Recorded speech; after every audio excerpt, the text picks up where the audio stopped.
I have just watched a YouTube clip with Julie Hanks in, and it talks about having a favourite child in the family, and automatically I am going to say that that is a load of nonsense.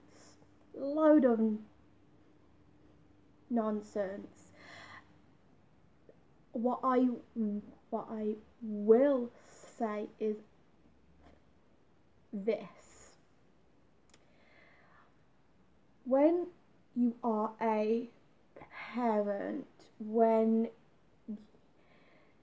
you are, let's say, I don't know, a godmother or an aunt, and you seem to understand one child better than the other. Okay, this does not mean this is your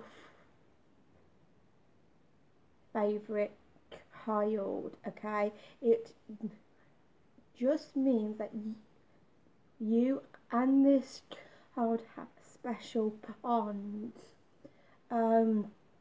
Sometimes, and this is what happens, is if I'm at my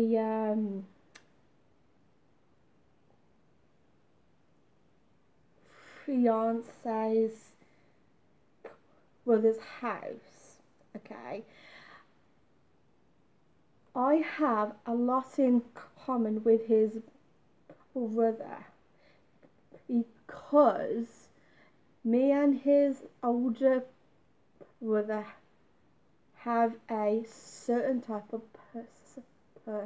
personality, which again, this comes down to the Enneagram types, and who is better to understand a type 1 and another type 1, who is better to understand a type 4 or 8 better than a type 4 or 8. There's no such thing as your favourite child. At times, yes, you might have more in common with, let's say, one daughter compared to the other, but it does not mean this one's my favourite and this is clearly not my favourite. What I'm trying to say is this: every time we have a person who comes in to our lives, whether it's the opposite sex or your children, you will find that you tend to agree on things more so than other people. Like, I'll use myself as an example. I am working because I'm a cashier. Say I'm working and some young lady comes to the till and she has lots of chocolate cake. She has a couple of eclairs. She has a lot of ready-made meals, and let's say she has alcohol on there as well, and let's say she has Alibu and a couple of highly high ranks, I can strike up a conversation with her and actually say, you know, these chocolate eclairs are 2 for £2. She's like, oh, you know, is there? And I said, yeah, would you like another one? And so I'll press this buzzer and get a supervisor to get this woman another hack of eclairs. But I mean, I can say those are nice, really nice, aren't they? And she'll just look, and she would have the exact same look that I would have, even with kids. Now I'm using this as an example too. Up the road from me we have a park and a school, and I remember walking past this one day, and there was this young girl, and she was asked to wait at a certain spot by her mom or the person in charge. She stopped. She did as she was told, but she hid around the corner, and I saw the look in her eyes, like she's playing the devil's advocate. And I'm thinking, oh my God, that is what I would do as a kid. So automatically, I know she's exactly like me at that age. Whereas my sister, on the other hand, would either do as she would normally do, as she is told and stop, and would call me and say, Katie, stop. They've told you to stop. So, you know, it's like, this is what I'm talking about. There are lots of personality types out there, and when a similar type comes into contact with us, we have like lots of things in common. We have lots of things that we think the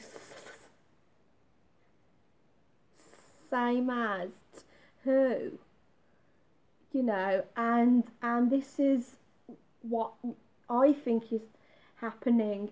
Yes, you can have a special bond between kids, with kids, or there are some children that you're not going to understand that well, but then there are going to be other kids that you can see yourself in them, and you can have so much in common.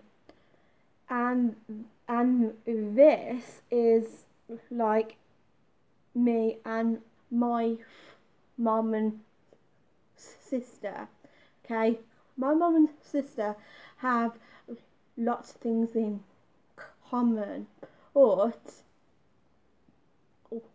one thing that my sister has in common and my mom has in common, they both like to be a dictator. They love to be a dictator of what time they are coming over and what time they are going to pick each other up. And so at times, what I'm trying to say is at times then negative rates come into contact, and then they have an argument of who is doing what and who is going where, and that's what happens. But say for example, okay, I tend to do my shopping where I work, okay, and each of them tend to do their shopping at a low budgeting shop, which is usually Aldi, and they will turn around to me all the time and they'll say, what will they say, that oh, you know, it's £1 for this, 89p for that, you can save so much. And I'm thinking, okay, fine, fair enough, but I work at my store, okay, I don't want to go here, there and everywhere to find the best bargain. I'm the sort of person that would go for brand labels. I've always been the same. I have never shopped cheaply. Like say if my sister wants a top, she will go to Primark, you know, and it's, you know, it is a good store, I must admit, but the prices in there compared to New Look or Topshop or Select are completely different. And I'm the sort of person that, you know, goes in the high street and gets those type of clothes. You know, it's just, you know, they say tomato, I say tomato. We are two different people, two different personality types, and this is what I'm talking about with kids.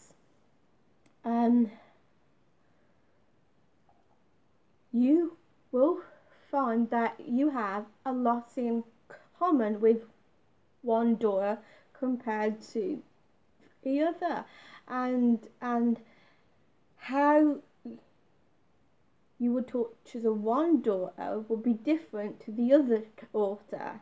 Like say, I don't know, say you have a type 6 and a type 1. If you are a parent who is a type 6, you'd be able to understand your daughter who is a type 6, but a type 1 will be completely alien to you. You're not going to understand. Like every time they say, you know, or they have a, or let me think of something, hang on. Type 1s like to be right, they like to make good choices, and so if you put a, I'm just gonna throw it at you here, if let's say you have a type 1 and a type 8,